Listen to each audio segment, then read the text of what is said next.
He's starring as St. Luke in Paul, Apostle of Christ, opening at theaters this week. What went into his portrayal of Luke, and how did he prepare for the role?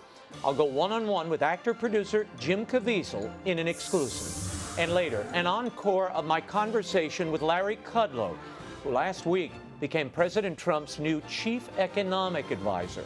How might he change the course of U.S. economic policy? Then authors MISSY and MIA Robertson join me from the Duck Dynasty clan to tell us about their new Princess in Camo series. And finally, I'll preview I Can Only Imagine, a new faith-based film starring Dennis Quaid. The World Over begins right now.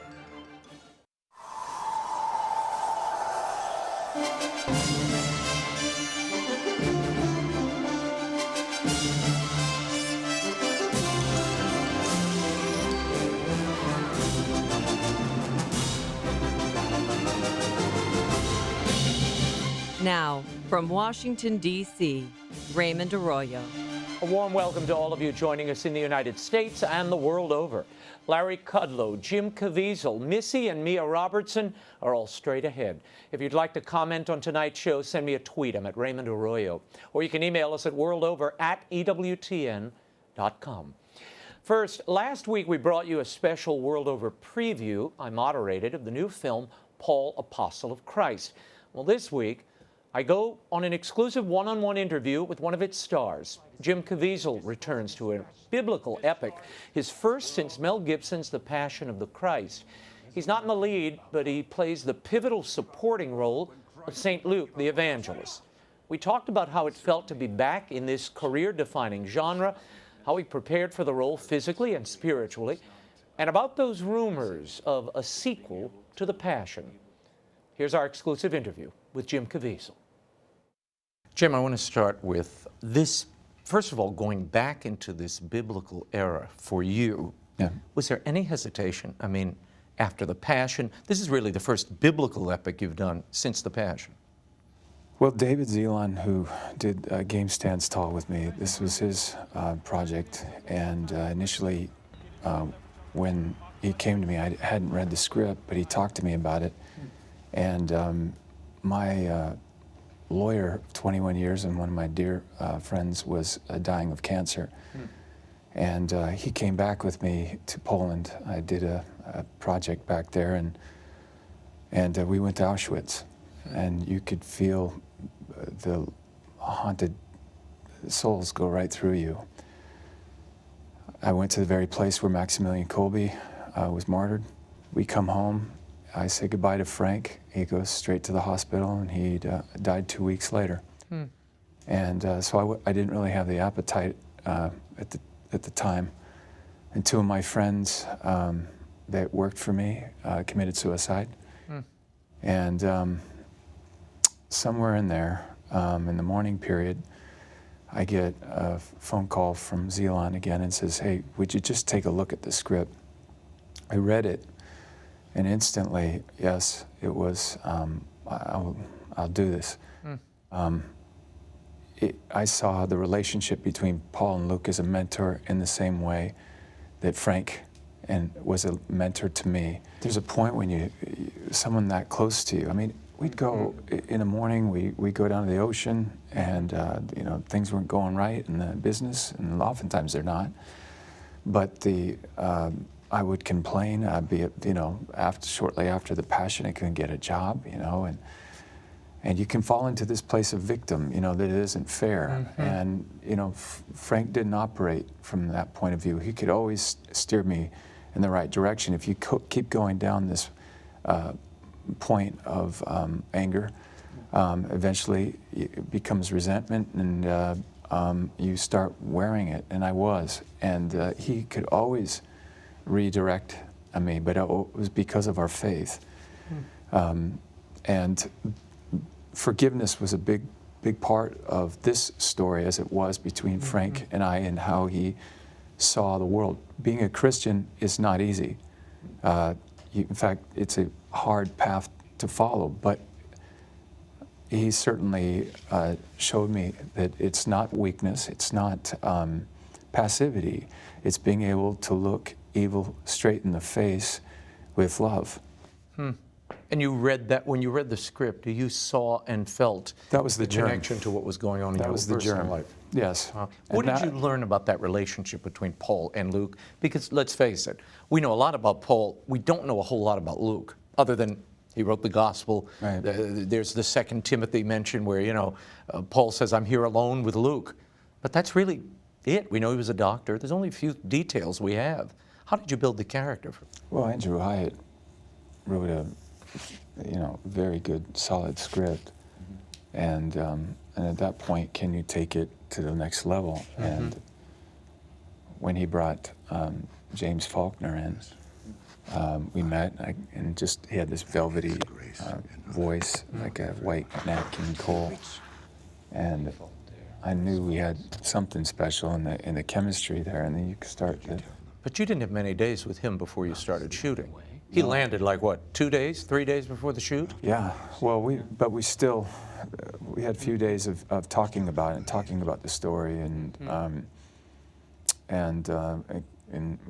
went through it. Most of my stuff comes from personal experience, and I just happened to was trying to take something that was very sad and lonely and use it for something good. I figured maybe Luke had something like that. He mentions Mary quite a bit in his gospel, in fact, more than any of the other writers. And then there was a hook when he says to Paul, when I'd never seen Christ in person, but the moment I heard you preach, I saw Christ in you. And that was something. And when I think of personally my own industry and how empty it is, you feel the lack, you feel the pain, you see it in others, and maybe you can give a good medicine. And scripturally it was there. The performances in there are very strong, but the words are still stronger. What role did prayer and your personal faith have in helping you shape this role? Only the second biblical role you've ever done. And was there any hesitation, given how much of your career has been overshadowed by the Passion and your playing of Jesus? I'll tell you something interesting. Dennis Quaid, when we did Frequency together, he just says, okay, kid, come here. He's really funny. He said, I'm going to give you I know you didn't ask for it, but I'm going to give you some advice as an actor. Never play Superman and never play Jesus. I'll never forget it. Well, you violated one of the two. Maybe Superman's the next. I did, but I ran into him again at the Cannes Film Festival when The Passion came out. And he says, he saw it, and he just said, listen, that was extraordinary. And, you will always be able to say you did something in this business. You'll always be able to hang your hat on that. And he said he was proud. And so you have to pick the right one, It just opens up. And I don't know how you turn down Mel Gibson. I mean, the movie he did prior to that was Braveheart, and that wasn't too bad of a film. Yeah, I noticed that. So I would work with that guy any day. He's extraordinary. He's the greatest. There was no hesitation then, going back to this biblical territory. To this one? And the comparisons people might make between that performance and this one. Well, okay, so someone said that recently. They said, well, I saw Jesus in you. I said, thank you. I said, isn't that what it's supposed to be, that I saw Christ in you? And that's what he saw when he saw Paul. And that was my prayer I don't know James's. You asked me about James Faulkner earlier, but who plays Paul? But as far as faith-wise, I prayed all the time for him. I prayed for our crew, because the Holy Spirit can work the way it's going to work, but I don't want to block that. I want to block it in myself, but I also pray for the others that allow that to come through them. And I remember someone said that Faulkner said that St. Paul played him. He didn't play St. Paul, which sounded an awful lot like something you told me back 10 years ago during the Passion. But I'm glad that happened. I don't care. Someone said one time, so much would get done and no one cared who got the credit. Yeah. I'm glad that he said that. And you can see that in the movie. I mean, you go through this business and you ask any actor that had that one role that you had, that everybody remembers you by. So much of the time, most actors never get that opportunity. I was very, very blessed. I didn't know all the extracurricular activity was going to go on prior, during and after. the passion, yeah. But that, again, comes back to Frank Stewart and says, what are you going to do about it? Are you going to be a victim? No, there were moments here that I saw a lot of, not only your connection to Frank, but, you know, I thought of that idea of writing it down when Paul tells Luke, write this down. Yeah. Take this down. And we added that in there. Really? Yes. That was a improv? Write it down. Yes. Really? Write it down. Huh. Yep. Because that really is what it's about. Yeah, it You is. have to take that example of that other party and move with them, take their spirit and move forward, particularly if you're leading a community or a business or whatever. But there is that notion that people want to know what that person said. Yeah. And I know that. As Mother Angelica's biographer, I kept thinking when I heard that moment, because many times I would go visit her and she would tell me, full story, Right. full story, even when she couldn't speak anymore. Right. She wanted that full story captured. The thing that struck me was the relationship between Luke and Paul, but that message of mentorship, what it means to be a mentor, and then the responsibility of the one that follows, taking not only the example, but making sure you capture the words of that individual. Any lesson there for you? Anything You and I you came talked away about with? this before.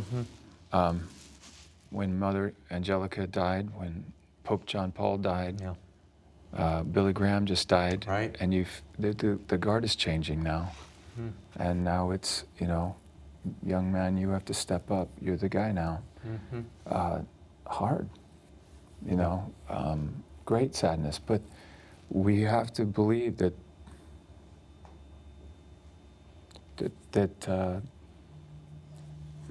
that if we do believe in salvation, they're in heaven, and they're not gone. They're actually greater now than ever before. We carry them with them in our heart. And so, as Paul says in the film and in the good book, you know, to live is Christ, to die is gain. And so, you know, come hell or high water, I'm going to hold on to that. I talked a lot to him while I was filming, you know. I talked a lot to my wife, lost her brother this year as well, and her father. It's just been one after the other, but there's a family that is in heaven, but I dare say that they're not with us. I feel them, and I pray that God uses them, and that they're praying for our work down here. And I certainly felt that haunting feeling at times that I felt when I was at Auschwitz with Maximilian Kolbe, that, you know, people often are afraid to die, but we're all going to die at some point. The movie does capture the terror of this community and the high cost of believing what they believe. Yeah. Because they're not just giving lip service to it. They have to live, they're living in fear and hiding out, sending children out into the town to pass messages or to receive things.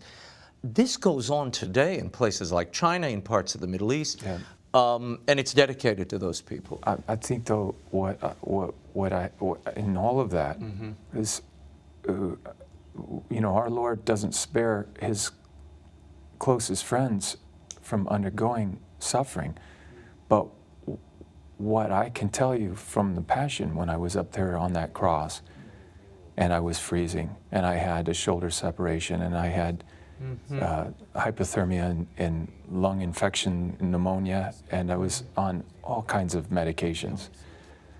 I felt something so powerful. My heart was burning, and I miss it. I felt heaven in my heart, even as bad as in a situation as that was. Look, after the movie was over, I had to have open heart surgery. And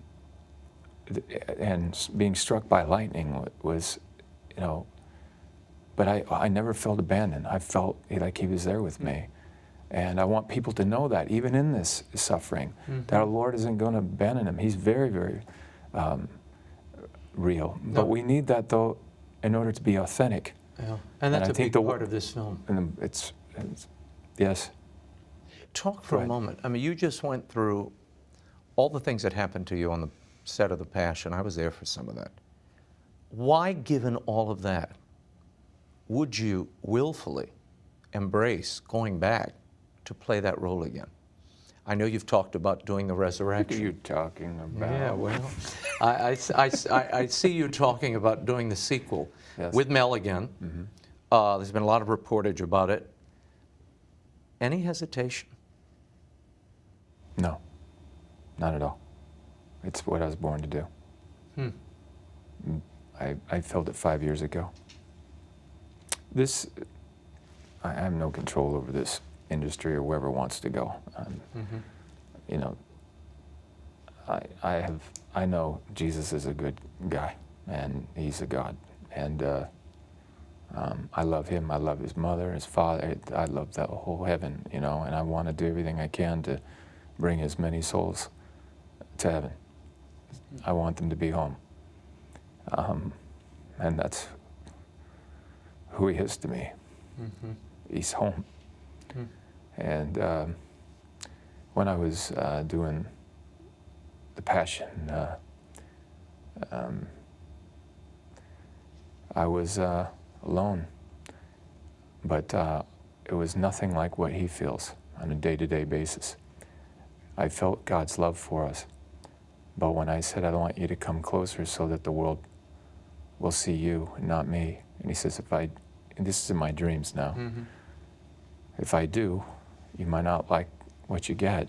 I said, if it's not authentically you, then the world, you know, will see me in the film.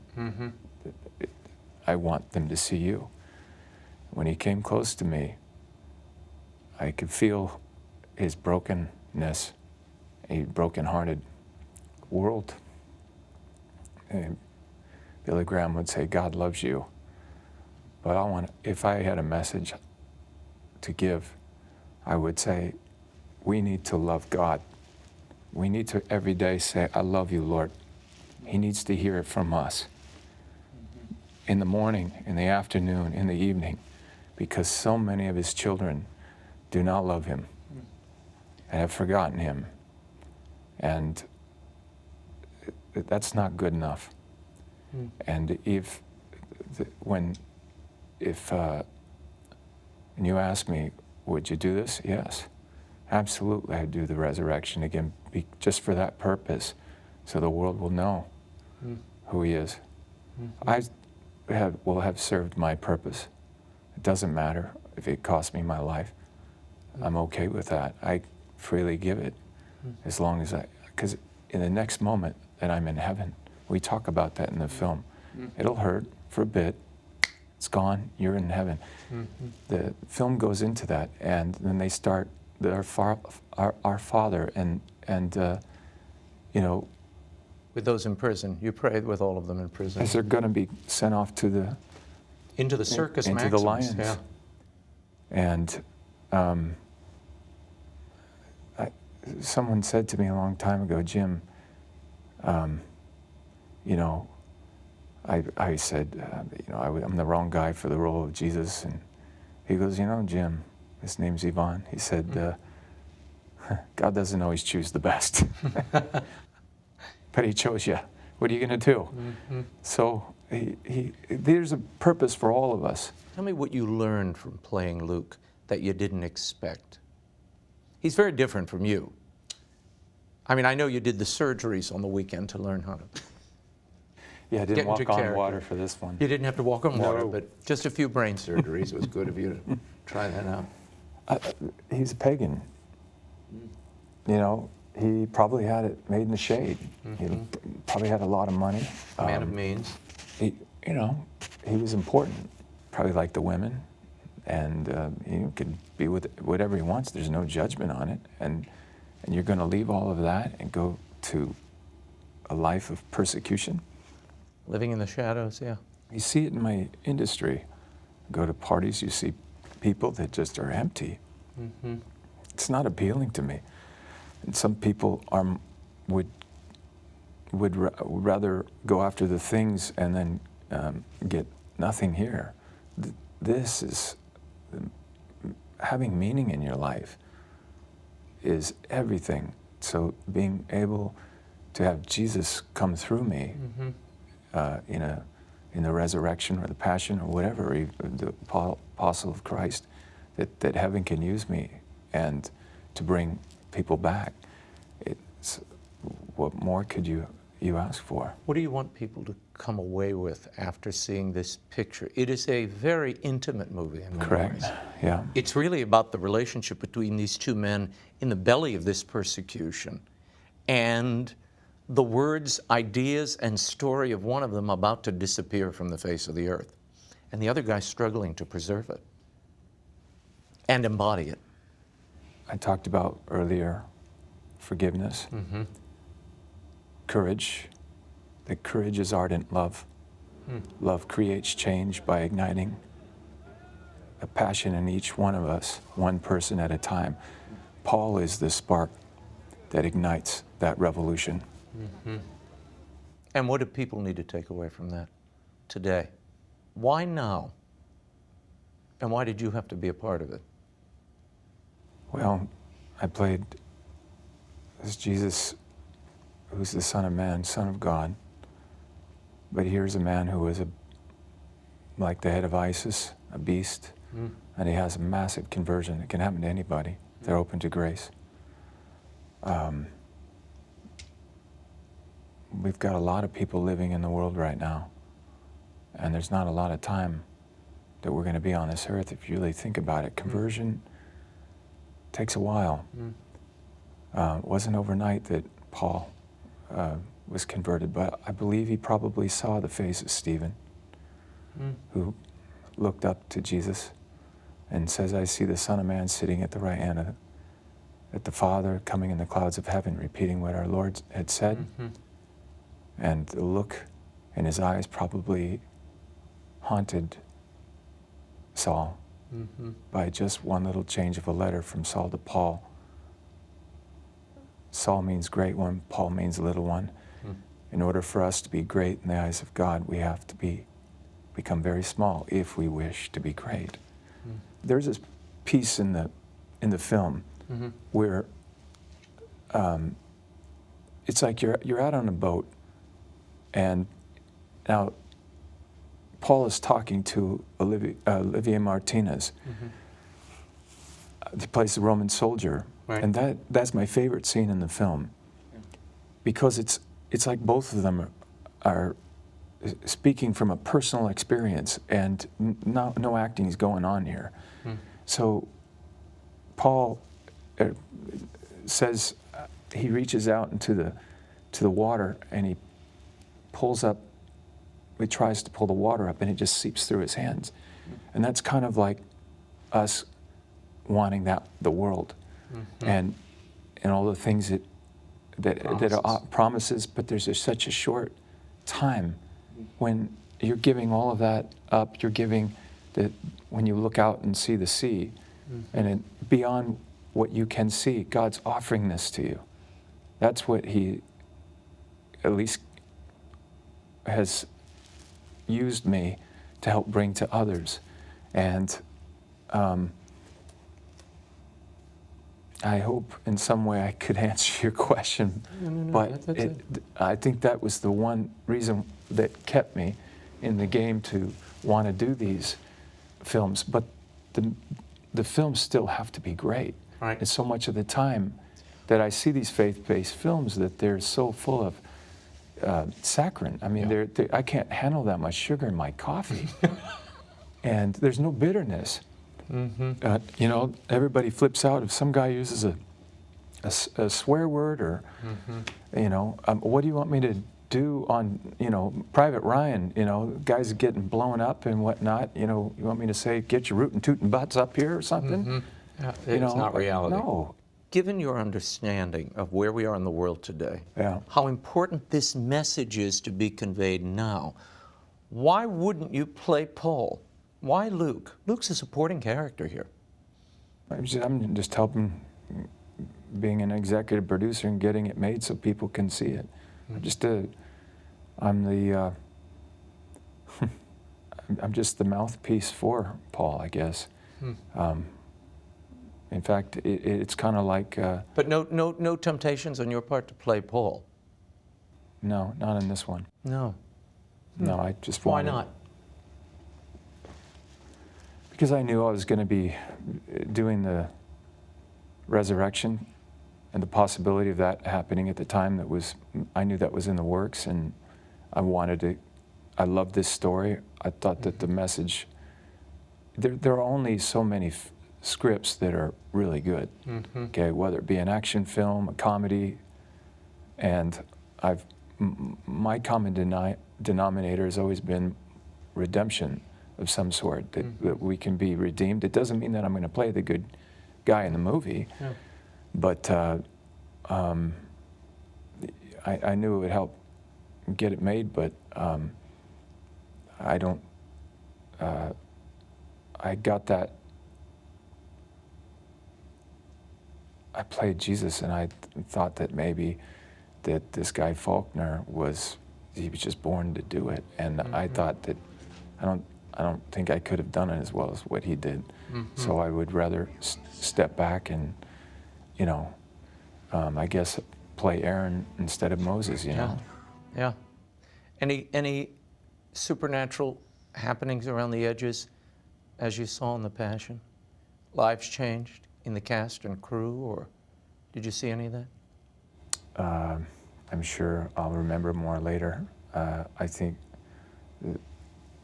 to me is that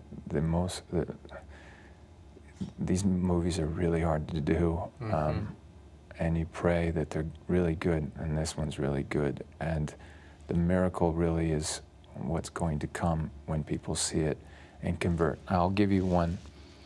I was with a friend of mine who sat down and watched the movie, and it doesn't have any belief in God, didn't come from any of that, and he watched the movie, and he turned to me after it was over, and he said, wow, the writer, what's his name, Andrew Hyatt? He goes, yeah, wow, he's a brilliant philosopher. I said, why do you say that? And he started quoting Paul, and I said, yeah, that's in the Bible, dude. And so a couple days later, he called me up and said, yeah, I might want to see the Passion of the Christ. I said, oh, go get your copy. He says, I said I might want to see the Passion of the Christ. So there's a work in progress, but a seed was planted. That's the power what these things can do, Paul, Apostle of Christ, is in theaters everywhere. When we returned just last week, he became President Trump's new chief economic advisor. What can we expect from the U.S. economy? An encore of my most recent interview with Larry Kudlow when The World Over continues. Stay right there.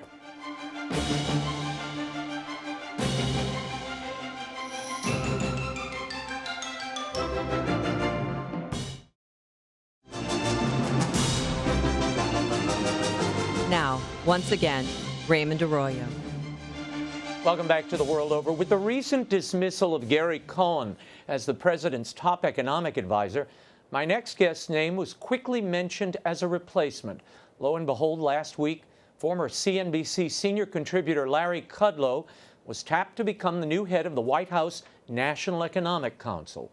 For a glimpse of what might lie ahead in the economy and the effect of those tax cuts, here is an encore of my recent interview with Larry Kudlow. Thank you, Raymond. Appreciate it. Now, the top 1%, Larry, pays 43.6% of federal taxes, and almost 45% of Americans pay no taxes at all. So who exactly is benefiting by this GOP plan to lower taxes for the middle and lower incomes? Well, just one correction when you say the bottom group doesn't pay any taxes. If you're working, they pay Social Security taxes. That's very important. Now, who benefits from this plan? Let me just make this point. Everybody is going to benefit from this plan. You know why? Because the economy is going to grow at 3 to 4% over the longer term, which is America's natural rate of economic growth. This is exactly the right tax plan, particularly lowering business taxes for large and small companies, which will help investment and productivity and wages. Everyone is going to benefit from this plan, and I can't stand all this stuff about rich people and non-rich people. That kind of class warfare never works in the United States. Never works. But the president himself is raising taxes on the upper income. These are the people who create the businesses and sustain the wealth engines for the country. So doesn't that retard growth, Larry Kudlow? Why do you say he's raising taxes on the upper end? Well, he said he may even include another tax category up top. Well, I don't think that's going to happen. Look, there are a lot of options here. Let me note, by the way, for upper income people, their marginal tax rate, which is roughly 40%, a little above that, may or may not come down, okay? It may or may not come down. I don't know. I don't think that's the most important thing in this package, okay? I just don't. President does want to abolish the inheritance tax, the so-called death tax. That's going to help investment. That's going to help family businesses and wealthy people, okay? He wants to get rid of the alternative minimum tax. That's a good move for everybody across the board in terms of simplicity and tax reduction. Again, if you own your own business, if you have a pass-through, if you have a wholly owned company, you're going to get a big tax break from about 40% down to 25%. Public companies are going to get a tax cut from 35% down to 20%. Foreign cash, multinational cash overseas will be repatriated at a low 10% rate. Investment by businesses will be expensed immediately. I mean, it doesn't get any better than this, for heaven's sakes. And you're not going to have a total reform package. We don't have time for that, but we have time for the essentials that will boost economic growth. And Raymond, you know, if growth increases, everyone benefits. A rising tide lifts all boats. Okay, I want to challenge you on one point. The president wants to lower those corporate taxes, as you mentioned, from 35 to 20%. Here's the problem, Larry. In 2004, when this was attempted, many of these corporations, they brought the money back, they bought stock back with it, and there was very little economic ingenuity or movement because of it. What's to stop that from happening again? Well, by the way, in defense of the Bush tax cuts, you did have a 5 or 6 year economic rebound. That's point number one. Okay. Point number two, I have no problem. If companies buy their shares back, then the shareholders get the cash. And they will then invest the money someplace. They're not going to put it under mattresses. They may start new businesses with that. So why do we worry about such things? Now, mind you, this bill is much larger on the business side than anything George W. Bush proposed. And I think that makes this a completely different animal. But why do I care? If I'm a shareholder, which I am, and you're going to give me the cash, then I'll go out and invest it. I might start a new company. I might help a new company. Who knows? Why is that important? Well, it's important because people want new jobs. You want new investment in the economy. I mean, that's the idea, to raise all ships, not to kind of have 4 people hoarding it away in their safes at home. I mean, that's the fear here, right? Well, it's 4 people. There's no hoarding, Raymond. That was in the 1930s. People used to put cash under the mattress. That's a different era completely. I agree. Putting money in a mattress doesn't make any sense. I guarantee you, in this bull market, shareholders are not going to put their money under a mattress. That money is going to be recycled. As I said, think of it this way. You might reinvest it in other shares. You might reinvest it in the shares of brand new companies, right? IPOs, which would be a good thing. Or you might give it to your brother-in-law or your uncle to start a new company, which will employ people. But the most important thing is we will be competitive with the rest of the world. Dropping from 35% to 20% is a 23% increase in incentive rewards. That's a huge increase. And if you believe in the supply side model and you think incentives matter and you're increasing the return on capital investment, which we need to do, then this is exactly what the doctor ordered. And by the way, let me add one more point. Oh, well, we'll add another thing, Lower Larry. business taxes help wage earners. Lower business taxes, listen to me, lower business taxes help the middle-class wage earners the most. Roughly 70% of the benefits of a corporate tax cut go to the wage earners. That's an important factoid. That's another reason why this is a middle-class tax cut. Larry Kudlow gets practically evangelical when he talks about this tax plan. Okay, I got to get this in. The Tax Policy Center, Larry, they claim that this current plan will actually raise the tax rate on the lower rungs of the income ladder by 10 to 12%. How is this helping the middle class? Well, first of all, ask yourself, are they right? Right. The answer is they're wrong. Okay. The answer is why? They're using numbers from last spring, which are not going to be the numbers used. We don't even know what the tax brackets are going to look like. Right. We don't even know yet what the tax credits. This is a crowd which purports to be bipartisan, but is not. They're the ones who slammed Mitt Romney's tax plan unfairly. Now they're blaming Donald Trump's tax plan. This is not a group that can shoot straight. By the way, a much more honest group, the Tax Foundation, argues that 80% of the direct benefits, 80% will go to the lowest group, and only 20% will kind of break even. The top 20% will probably have a little higher tax burden. The bottom 80% will have a lower tax burden. None of that matters. What matters is incentives.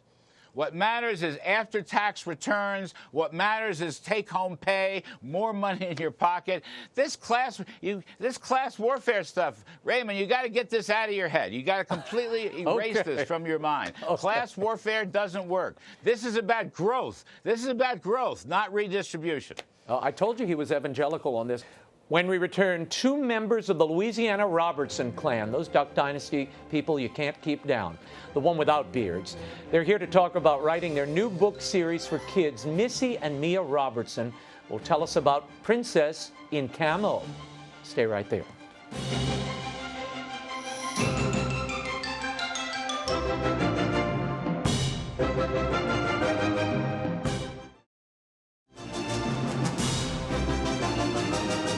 Now, once again, Raymond Arroyo.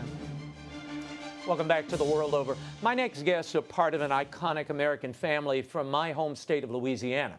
You might be more familiar with them as stars of Duck Dynasty, the show that ran on A&E for 11 seasons. Tonight I'm joined by 2 of the women behind that cultural phenomenon, Missy Robertson and her daughter Mia. They've collaborated on a new book series for kids. It's called The Princess in Camo. I'm happy to be joined by both of them tonight. Missy and Mia, welcome to the show. Okay, I want you to start with whose idea was this Princess in Camo series? Who came up with this? Okay, now the series, Be truthful. Now Zondervan actually approached us with this idea, so that's okay. the honest and truthful answer. Okay. But the stories have all come from Mia and her cousins. Wow. Now, how do you devise these stories, Mia? They've all really happened, really. So we just kind of based it off of real stories, except for the one where Rowdy has to wrestle an alligator. That actually didn't happen. But Yet. Didn't happen yet. But the treehouse and even duck blind is all real, and us living on the same street is all real. Wow. And now this is based on, of course, your famous family, and the characters in the book are the Carraways. Their show is Carried Away with the Carraways, and they have a reality television show in and out of their lives every day of the week.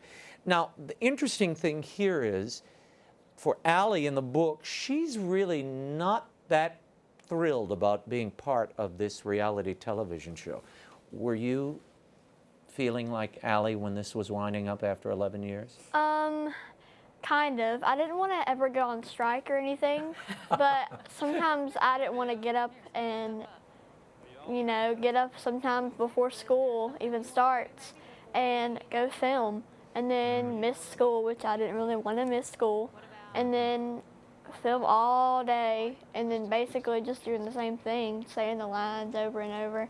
I got tired of it, but I still liked it.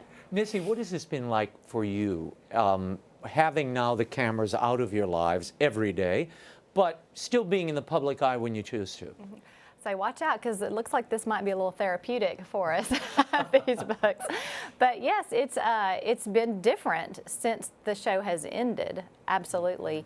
And people say, do you miss it? Like, yes and no. No, we don't miss the filming every single day, but yes, we miss the people. We fell in love with some of the crew members. They became family, 5 years of working with some of those day in and day out. So we do miss them. But the excitement, of course, wore off after a little bit, and that's part of what that Running from Reality book is about, is understanding that God is using you for a purpose. Don't forget it. What seemed like a blessing at the beginning might not seem like it the more it goes on, but it really, really is. How do you weave your faith into these books, Mia, and into the storylines? Do you all confer together? I mean, I know the stories come from Mia. What role do you play here, Mom? Well, of course, I think that's where a little bit of the collaboration had to come into, because I wanted to make sure that there were principles there for the children to get, just like I want my children to get. But then the adventure comes from the girls and from Rowdy putting in all of their 2 cents on each of those characters. So to marry the adventure, the fun, the reality in the fiction with good morals, good values, learning to treat people with respect and kindness, even when you disagree.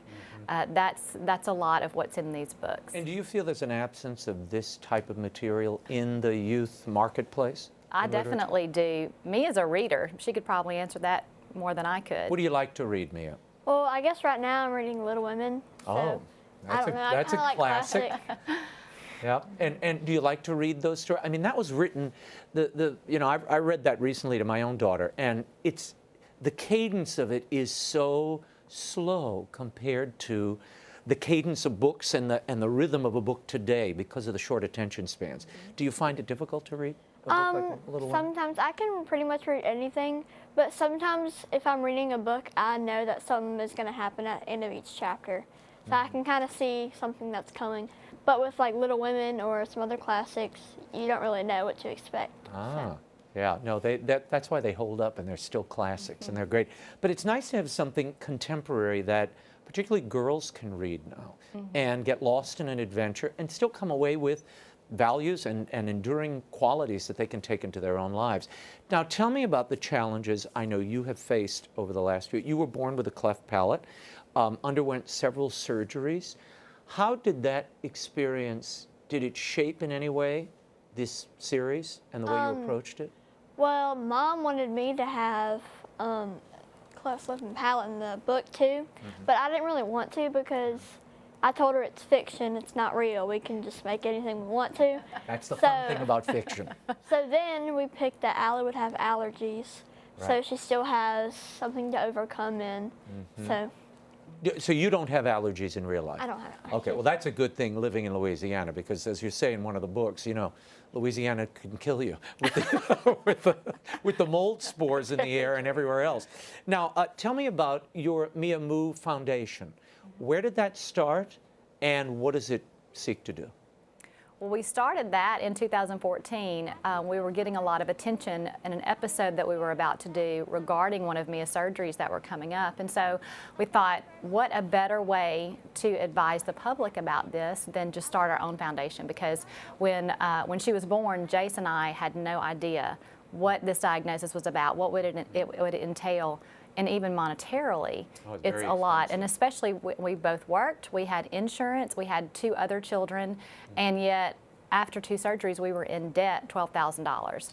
And knowing that we had multiple to go, So when we were able to do this, that's the first thing we wanted to do, was to be able to help other American hardworking citizens who really want to choose the best care that they can for their child and not have to just say, well, let's just go down the street because it's cheaper or it's quicker, even though they may not be the experts. So we wanted to make sure that parents had choices and that money was not going to be the obstacle. But our website has so much information that we didn't have. So we wanted to make sure that parents can go to meandmoo.org and just really learn about this. If they're caught in this diagnosis, go there and learn as much as you can about it. And you make a good point. There's a lot of charities that exist to help children with cleft palate born abroad, but very little in the United States. That's right. Now, what has this done to you, going through that experience?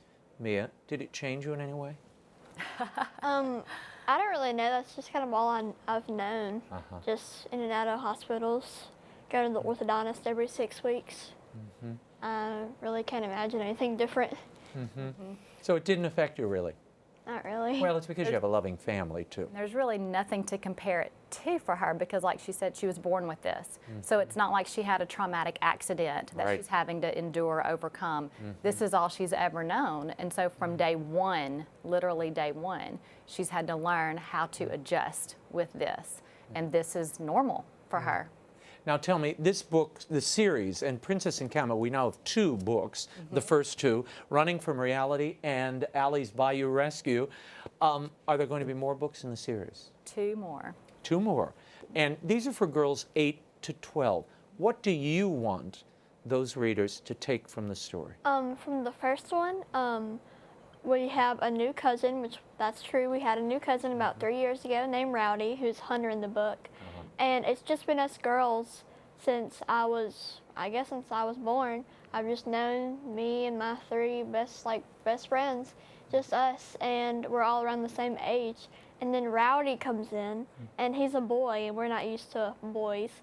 And so we have our own what's called the Diva Duck Blind in the book, which is also real in our real life. So it's just kind of weird having a boy there, but then we accept him. You're supposed to take away is that you should accept everyone like God accepted us. And then from the second book, it's about counting your blessings because we are kind of sick of the TV show, and so we want to go on strike, and then we forget how blessed we are for we can get up and just be like, oh, I don't want to film, and we should, not take it for granted that we should be able to film on TV. How has this changed the family, Missy? Has it changed? I mean, I've interviewed Uncle Si. I've interviewed the patriarch of the clan. Oh, boy. In the woods with Phil. I've been in the woods with Phil. He sat right where you're sitting.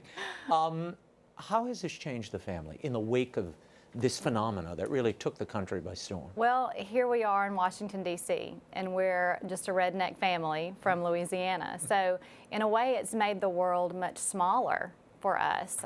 My son now is studying abroad in South America and has been for about 6 months. So, normally I would have thought, no, that's not happening. But just in that way, that trusting in God, that He will give us more than we will ever ask or even imagine. We can't even comprehend how He will use us. Trusting in that and understanding that He wants what's best for us, but His goal is to expand His kingdom. And so to be able to be used like that, the very last day that we ever filmed, we were all sitting on a very large sofa, all wrapped around. And Phil, patriarch, said, these last 5 years, I have grown spiritually. And I thought, me too. And who would have ever thought that a silly reality television show in a redneck family from the swamps of Louisiana could sit back after that experience with all of the phenomenon success that it had that no one saw coming except God, that we could say, I'm stronger now spiritually because of this. So I think that that's a wonderful thing for him to have said, because I felt the same way, and Jason and I have shared that together. So if the bond is there and you understand the purpose that you have, and that purpose is to be used to glorify God and to expand His kingdom, it's not about us, it's about Him, then yes, we're going to be growing spiritually every single day. and then pass it down to the next generation. Here's the real burning question I have before I let you go. Did Jace shave the beard? Took the beard off. He also shaved his hair, like not off, but Oh, like really? cut it off, like I guess to shorter than Short. Uh-huh. And I got to cut it off. He put it in a ponytail and I chopped it off. Wow, that's pretty good. Well, that's a cheap way to get around paying the barber, too. Well, I wish you the best with the series. I think Princess in Camo is a lot of fun, and I know girls are going to love it. So great to meet you. I hope next time I can come see you down in the bayou. Yes, absolutely. Great to see you all. Thank you Thank so you. much. Thank you. The first 2 books in the Princess in Camo series, Allie's Bayou Rescue and Running from Reality by Missy and Mia Robertson, are available at bookstores everywhere and online. And before we go, there's another film in theaters I thought you should know about. It's called I Can Only Imagine, starring Dennis Quaid. It's a story about how God can make the impossible possible. Such a raw, real story of an abusive father and a son who, he made him feel bad about himself every day of his life, well into his teens. Verbally, physically, and emotionally, his father did. And in the end, it turns out to be a story of redemption for maybe in both their parts, really, and really a story of hope, and it's just such a beautiful story. What drew me to playing Shannon in this film is she's very opposite of me. Tend to be a very doubtful person, and what struck me with her, she's very positive and a very consistent person. She has that deep inner joy, and it's fun because at the beginning of the film you get to see that a lot in young Shannon. So it was fun to carry that over into a character that's very opposite of what I was going through at the time. When we first started working on the project, the first thing that John asked Bart is, what does this song deliver? Why is it so popular? It's a very simple piece of music, but what is it that really resonates with people? And he said, unquestioning, it's a rush of hope. When you need it the worst, it's a rush of hope. And so we knew that that was our destination. So John and Brent McCorkle, the writers, crafted a script that really highlighted the hope in Bart's life and where that came from, and his faith and his relationship with God, and the redemption of seeing his dad's life redeemed right there at the end. It really made an amazing story, and it is a rush of hope that we hope the audience really connects with. I think as Christians, we forget sometimes the word gospel means good news. And the good news of this story is that your life can change, that your relationships can reconcile, that you don't have to be, if you look in the mirror and you hate the person that you see, you don't have to stay that way, that God can transform your life and transform any situation. And sometimes even those late turnarounds, like Arthur, Bart's dad, can inspire a song that brings hope to millions of people. I've never told anybody my story. What are you running from? My dad. Then write about it. Let that pain become your inspiration.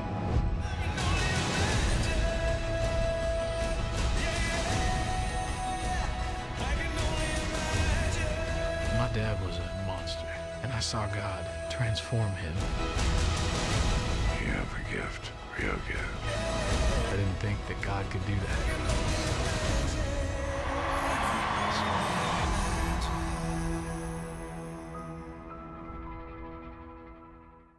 That is all the time we have for now. Until next week, the show continues on Facebook and Twitter. Like me on Facebook, follow me on Twitter. The links are RaymondArroyo.com. Be sure to join us next week. Until then, I'll be scouting the world over for all that is seen and unseen.